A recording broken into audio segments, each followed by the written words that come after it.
Good Tuesday to you, everybody, in com/gov 603. Welcome to week, boom, bam, 12. How's everybody doing out there? November the 5th, first Tuesday in November. Make sure that you vote wherever you are, okay? Get things off on the right foot. All right, now that's much better. I'm your sufficiently caffeinated instructor. Welcome to week 12. For this week, I'm going to split the video into two parts. In this video, I'll talk about what we're doing this week. And then in the second video that I'll post, and I'll send out two announcements so you don't miss it. I'm going to talk about what we did last week. Okay, so for this week, we are going to go back to our discussion of regression, linear regression analysis. You remember not last week, but the week before that, we did that really simple regression calculator with the COVID stuff, et cetera, et cetera. Okay. But this time we're going to look at regression analysis with categorical variables. And you might be saying, all right, that sounds fantastic. When can we get started? But I just have one question. You might say, what's a categorical variable? Okay, so that's what this video is going to be about. In quantitative research, which does it make up the bulk of empirical research? It certainly makes up a lot. Okay, so when you study empirical research, and you want to know what it is and how it works and how to recognize it when you see it, and most importantly, how to distinguish it from all the junk that floats around out there, you'll find a good chunk of it is quantitative research. So that's why we've been spending probably more time with the concepts and the terms and some of the core tests that fit in that category of quantitative research. So this week is, a continuation of that thing. Okay. So, you know what a variable is, right? Okay. A variable is just a thing. It's an event. It's an amount of something. It's anything that you want to study. It's the relation of one thing to another thing. And it doesn't matter what those things are. We just use the general term variable. Why? Because whatever the things are and how they behave can, say it with me, vary.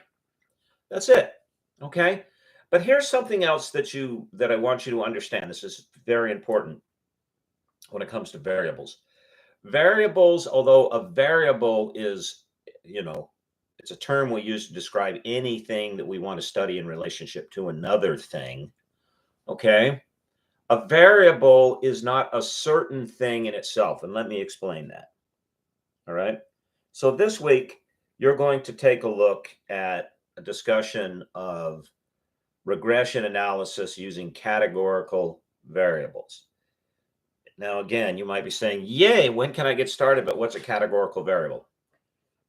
Within the general, description of variables. And again, remember, a variable is just any one event or thing that you want to measure in relationship to the other thing, whether what you're trying to measure is, do they track together like in correlation, or does one cause the other like in causation? Okay. You can describe that event or that thing in two ways, two big categories. You can describe it as a categorical thing or a continuous thing. Okay, and I'll explain what I mean here. But first, understand that when we say categorical variable versus continuous variable, we're not talking about different things. Like if I said pen versus, Carmex, lip balm, right? These are different things. You don't do the same thing with the lip balm that you do with the pen. They have different functions. They're shaped differently. They work differently. They are different things. A pen is not a lip balm, and a lip balm is not a pen. Okay? In the case of variables, categorical variable versus continuous variable is simply how you choose to describe the thing that you want to study. All right. So, for example, this week we're going to be studying categorical variables. A categorical variable is a way of describing a variable in which you put it into fixed categories.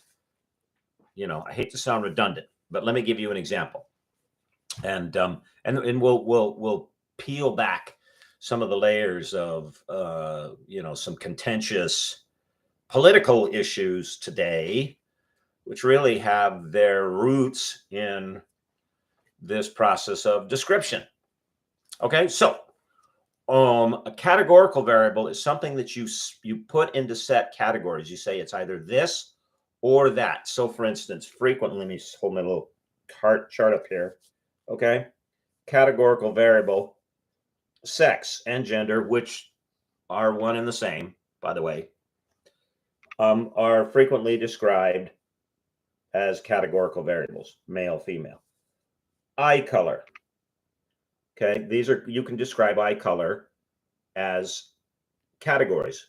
Brown, like mine, black, like my daughter's, blue, like my wife's, green, like my brother's. I mean, my brother's eyes are actually green and my wife's eyes are actually blue and my daughter's eyes are actually black. Okay. That's putting the description of the thing into a set category. By contrast, you can also put the description of the thing into a continuous, I don't want to say continuous category, but into a continuous description. So, for instance, okay, there's a really common scale used in quantitative research, created by a guy named Likert. And I guess when you create a scale, you get to name it after yourself. So it's called the Likert scale for no other reason than the person that came up with it is Likert. And it gives the survey taker a series of choices of how to respond to a statement or a question. And it's always an odd number. Usually 5 is the bare minimum, but sometimes 7. Because it's an odd number because it gives them 2 choices on either side of I really don't have an opinion. And it usually goes strongly disagree, disagree, no opinion, agree, strongly agree. Okay? And that's right here. Number 1, strongly disagree, disagree, no opinion, agree, strongly agree. That is describing something as a continuous variable. So you could, for example, say, please respond to the following statement. I believe that my eyes are brown. My eye color is brown. Strongly disagree, disagree, no opinion, agree, strongly agree. Right now you're describing the thing, eye color, because I guess, do I have a little flecks of green in my eye color? I don't think I do. I think mine are just brown. My brother does. Okay, but you could allow someone to express their opinion about the thing on a continuous scale. Or, and when I say you, I'm talking about you as the researcher. So you get to make the decision as to whether you're going to describe the variable on a continuum or in a category. So you could allow them to describe this variable, eye color, on a continuum, or you could set it in a category and say it's one of the following 4. It's black, brown, blue, or green. Take your pick, and force the data into this category. Now, this is in fact this sort of flexibility of a researcher to either describe something as continuous or as a category is at the heart of the debate over sex and gender, because what those who propose that that male and female are just merely assigned at birth are saying is that these are categories thought up by society and then imposed on individuals. and socialized and so on and so forth. And we'll talk a little bit more about this when I talk about the questions from last week, the t-test that you did. But here's the important bit to know about whether you describe a variable as a categorical thing or as a continuous thing. And researchers get this wrong often. There's a difference between how you describe the reality of the thing and the reality of the thing. All right. And describing the thing doesn't change the nature of the thing. We should not confuse those, because that's not empirical either, because it's fundamentally dishonest, intellectually dishonest, which doesn't go with empirical research. All right. So, for example, you could be, let's see, because it's been raining all week here. So let's imagine that it's summertime. It's warm and it's sunny. I mean, maybe it's warm and sunny where you are. I don't know, but where I am, it's just, it's been pouring buckets. It's summertime and it's warm and it's sunny, and you've been out in the sun, and you're like, I'm feeling hot. And you want to go and swim in your local pool. Okay. And someone says, "Oh, they really made a lot of changes. I'm going to blindfold you. I'll take you into the pool, and you'll really be surprised at the changes that they made." And you being a cooperative, adventurous type, go, "Okay, sure." So on your blindfold goes, and you're being led around, and you're led into the pool and out onto the diving board, right to the edge. Okay. Now you're standing there baking in the sun. And while you are doing that, you're imagining, going through in your mind, you're assigning an experience, an expectation to how cool the water will feel. And this is a little sus that you're standing on a diving board with a blindfold on. But baking in the hot sun, you're looking forward to the refreshing splash that will be your entry into the water. All right. Well, if the changes that the person led you in there, failing to give you any detail, happen to be talking about, which they drained all the water out of the pool, and you jump off the diving board, it doesn't matter how powerfully you imagined the experience of the water, or how powerfully you saw yourself as wet and swimming around as opposed to hot and standing there in the sun. You're going to get a rude shock once you hit the bottom of the pool. I think they say it's not the fall that hurts. It's when you hit the ground. Okay, so reimagining something and describing something that more properly empirically belongs in a category as a continuum doesn't make it that way. All right. And it's not entirely true that any variable can simply be described as either categorical or continuous. And it's just completely up to you as the researcher. No, there are some variables that are better described as categorical as opposed to continuous. Okay. Specifically, there are two major categories. Variables that are best described as categorical are those things which are binary. It's either this or that, like alive or dead. Okay. I was reading an article, like you're like, okay, that's a weird example, Dr. Gardner. Where does that come from? Okay. I was reading an article over the weekend about Mary Shelley, the early 19th century author writer who wrote Frankenstein. I think the name of the work was, is it Frankenstein or A New Prometheus? Okay. At that time in the 19th century, there was some confusion about what was dead and what was alive, and there were those running around saying that you could alive the dead, by a process of electrical current. I mean, that's not true. What you can do is stimulate the muscle by way of a process of electrical current. And what was happening is they didn't understand well the process of electrical stimulation from the neurons to muscular contraction. And when they zap the leg of a frog, it would contract. And they go, oh, wait, hey, it's realigned. No. Okay. So there are just two categories here. Either something is living or something is not. Now, in the process of moving from one to the other, from the living to the not living, you might describe that as continuous. But that is bipolar. It's one or the other. Okay.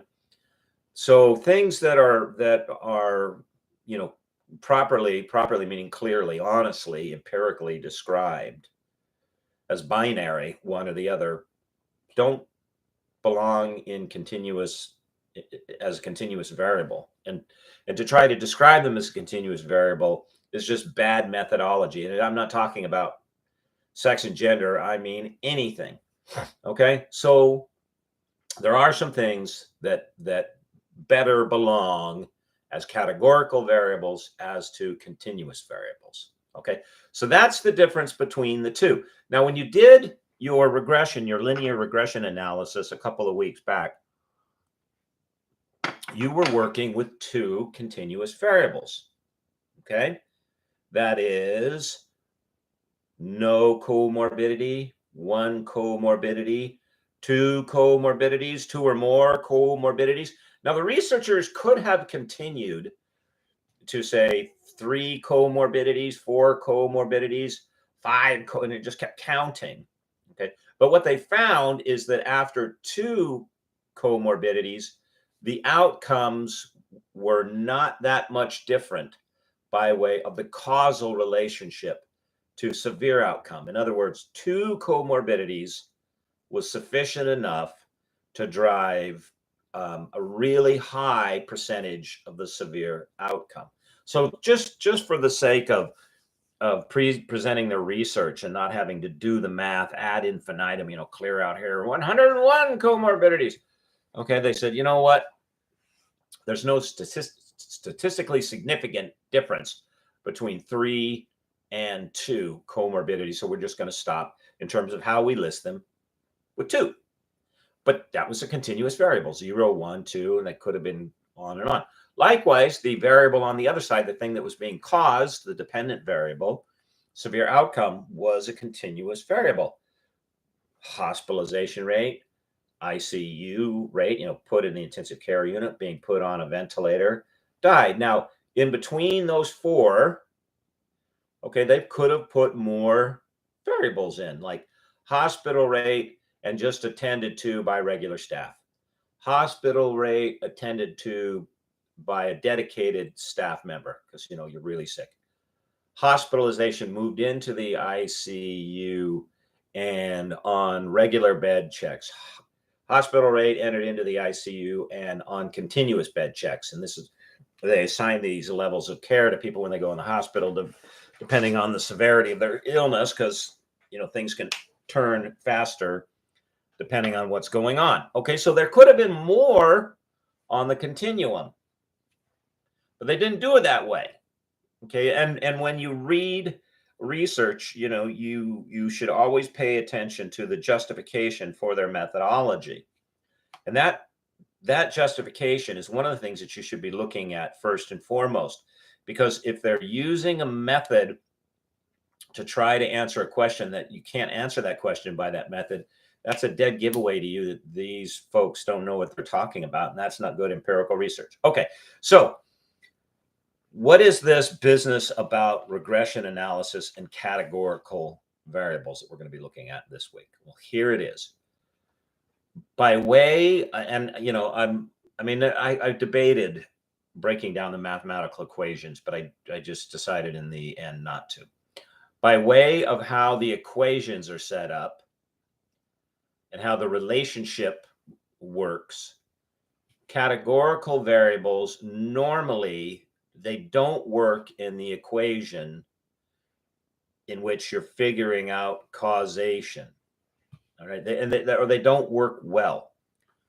But as a researcher, you might want to know, for example, smoker, non-smoker, just as a category. Now you could put that, you could turn that into a continuous variable. Can you take a guess how? I'm gonna drink it's actually tea this morning, chai tea, pretty good chai tea.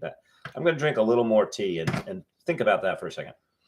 How could you take the question of smoking, which if you describe it as smoker, non-smoker, is a categorical variable because it's either you do or you don't, right? How could you turn that into a continuous variable? And this is, in fact, actually now how it's looked at by way of medical evaluation, okay? I won't tell you the secret until I take another sip. Okay, did you figure it out?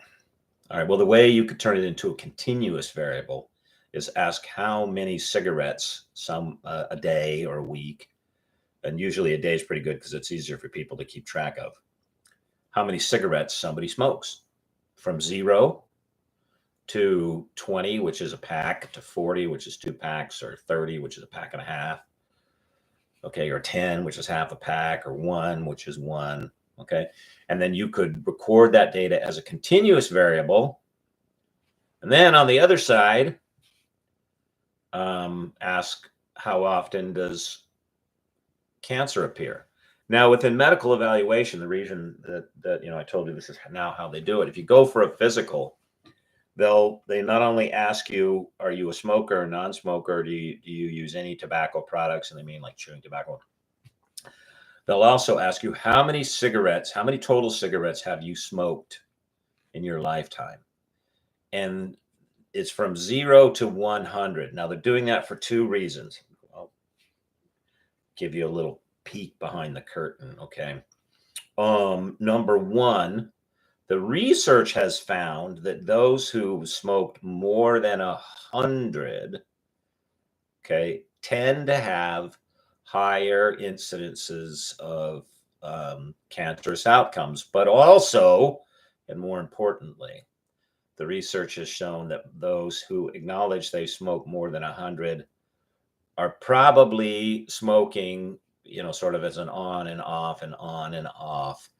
And when you ask them, are you a smoker, non-smoker? A lot of times people in their head, and people don't want to acknowledge things that have social stigma, which smoking certainly does now. You can't smoke in public places and all that stuff. In their head, they think, well, I'm not a smoker because I don't smoke all the time. I only smoke when I have coffee. I only smoke when I'm stressed. I only smoke when I go out for a drink, et cetera, et cetera. So what they're trying to get at is, there's sort of an assumption that if you say, well, yeah, more than 100 cigarettes, then you probably are still a smoker. Okay. And they go, I'm a smoker. Okay. But there are reasons that, you might want to describe something as a continuous variable as opposed to a categorical variable, right? But when you only have categorical variables, all right, and you want to do an regression analysis, you need to go about it mathematically in a different way. All right, so that's the first reason that we're doing this week. The second reason goes back to the article about Van Gogh lopping off his ear. All right, there are few things in which an absolute single category decides the outcome.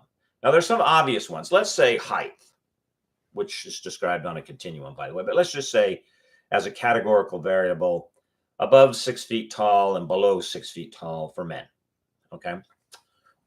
We know, and interestingly, from apps like Match.com, which was sort of an early dating app, all the way up to, just very crass market-driven sort of meat markets of Tinder and Bumble and Grindr. Okay, we know that these things, I don't believe that they're good for social relations on the whole, but one of the interesting things that they've done is produce a lot of interesting data. And one of the bits of data they've produced is that there's a preference for men above 6 feet as opposed to a man in terms of height below. Okay, but that's not a singular deciding factor in mate choice among women. Okay, it is a factor, but it is not the singular factor, because when you look out across the population, I mean, the average height of an American male is 5'9". It's, a solid 3 inches shorter than 6 feet. And the average marriage rate, which the statistics on this are interesting too, because it's declining, does not skew towards 6 foot. That is, those who are married are over 6 foot, the majority, and those who are married, that is, a partner with someone for life, are under 6 foot.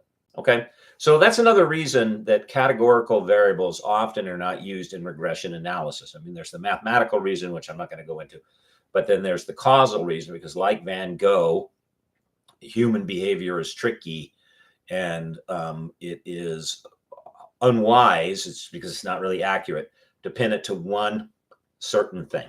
Okay, well, why all this business about categories and variables and continuous and et cetera, et cetera? It's part of how the human mind works. All right, we in terms of how the machine goes, we are not capable of thinking about things without assigning them either symbol. Well, first assigning them a symbol, and that symbol can be a visual thing, an auditory thing, some sort of a sensory perception. Okay, and then assigning them into categories. And I've been reading a fascinating book lately. Cohn is the author's name. How Forests Think: Towards an Anthropology Beyond Human. And this author, Eduardo Cohn, he spent a lot of time in the Amazonian region of Ecuador, trooping around and hanging out with the native peoples. And, he sort of stumbled upon a realization. It wasn't like he discovered this, because this has been known amongst the peoples that live there, what I'm about to describe you, and peoples over in Southeast Asia, and a whole lot of folks for a long, long time. But he sort of like had this revelation that the people who still lived in the jungles or in close proximities to the Amazonian jungles in Ecuador had a very interesting relationship with the apex predators in those forests, notably the big cats, the pumas. And he realized that they knew that if the puma could see your eyes, your chances of being attacked were very low. If the puma could not see your eyes, like if you were facing away, your chances of attack were very high. And he began to wonder about this.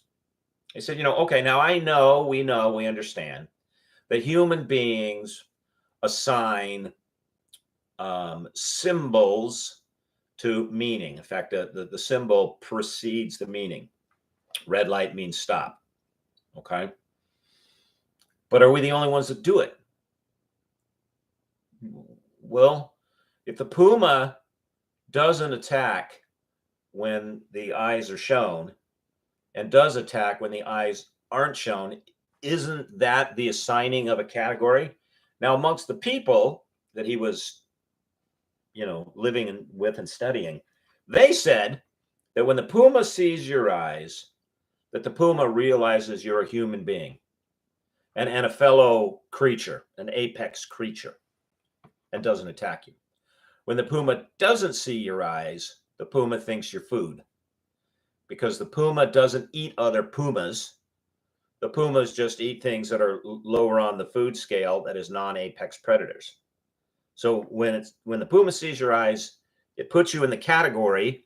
So the symbol of, these things, into the category you go of apex predator, competing predator. Doesn't mean that it's not going to bite you or compete with you for resources or space, but it won't try to eat you. No eyes, into the category of food that should go. It's a very, very interesting proposition. Interesting to look at it that way. Okay, I'm not finished with the book yet. It is it's something, that you need to pack a lunch to, because there's a lot in there to chew on. And I'm not an anthropologist by training, so there's a lot in the way of new terminology that, just gets tossed around, that the guy writing it assumes that because he's writing it to other anthropologists, which I'm not. Okay, I'm a behavioralist. I'm a communication / political sci guy. Okay, but anyway, so it's how the human brain works, and it's always worked like that, and it's going to continue to work like that. So, one of the things that you should be aware of, if you're concerned, back to poli sci, if and we should be, if we're concerned with how a healthy society functions, we must take into account how it is that the brains of the individuals in those society function. So, for example, one of the things that we often hear is we need to end racism. I mean, unless you live on the island of the moral pygmy, your values are about like knee high. Yeah, of course, that's a given. Understand what that actually translates into, though. Okay, what that practicably translates into is a society whose laws and enforcement of laws is constructed as such that there is not overt discrimination against anyone based on any exterior characteristic. That people will continue to make assumptions about people based on external characteristics isn't gonna go away entirely. I mean, you're never going to eradicate it. Now you can make people aware of how the mind works, and this is the assignment of category. This is the assignment of object or individual to category based on some, external, based on some characteristic, some symbol. You can make them aware of that, and I find the most problematic people to deal with are those they are, speaking of categories, they fit into one or both of these categories. They don't think about thinking, right? They spend very little time thinking about the thinking, and they don't know that they don't think about thinking. Now, I have met individuals like, yeah, I should really spend more time with that. I guess I think I should, but you combine those two together, man, that is a wicked, deadly combination. They don't think about how they think, and they don't realize that they don't think about how they think. But that kind of individual can be highly problematic. All right. So yeah, you can lower the reactionary nature of, in your mind, assigning someone to a certain category based on a characteristic, and that's the symbol. I don't mean symbol like as in it doesn't mean the thing. I mean like, the actual characteristic, the object or the sound or whatever. Okay, you can push that down, but to eliminate it entirely from the human thought process it's not going anywhere. All right. So if what we mean when we say, that we want an end to racism, what we should understand to mean the practicable goal is society in which the laws are constructed such that it's illegal to do so, and when it's done, there is an enforcement of the law, which is what we have now. Okay, if you're interested in this study of the assigning of symbols to, conceptions and then creations of categories in the mind, in terms of its sort of focus and definition. I mean, the human mind has been doing this, and it's cross-cultural and cross-chronological. This has always happened. Okay, but the thinker that brought it into focus and said, this is what I realize has always been happening. Okay, is a guy by the name of Charles Peirce. All right, and so pick up something like this: Philosophical Writings of Peirce. And amongst them, let's see down here, the architecture of theory, nature of mathematics, essentials of pragmatism, the concept of God, how to make our ideas clear, philosophy of science. And one of the chapters in here is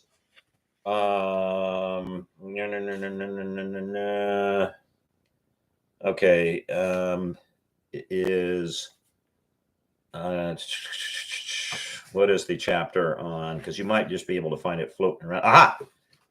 It's Logic as Semiotics, the theory, see if we can get into focus, the theory of signs. The study of how it is that our mind uses symbols to create categories to assign meaning is called semiotics. Okay, so if this is something that interests you, that's what you'll want to look up. All right, everybody, half an hour is up and then some. That's what we're going to be doing this week. We're going to be looking at how you use categorical variables instead of continuous variables if you want to do regression analysis. That is, if you want to find out causation. All right, so take a look at that. Okay, so I'm going to post a second video or do a second video in which we talk about last week. All right. Okay, everybody. Good luck with this week's stuff. And I will see you in the next video and on Canvas. Bye-bye.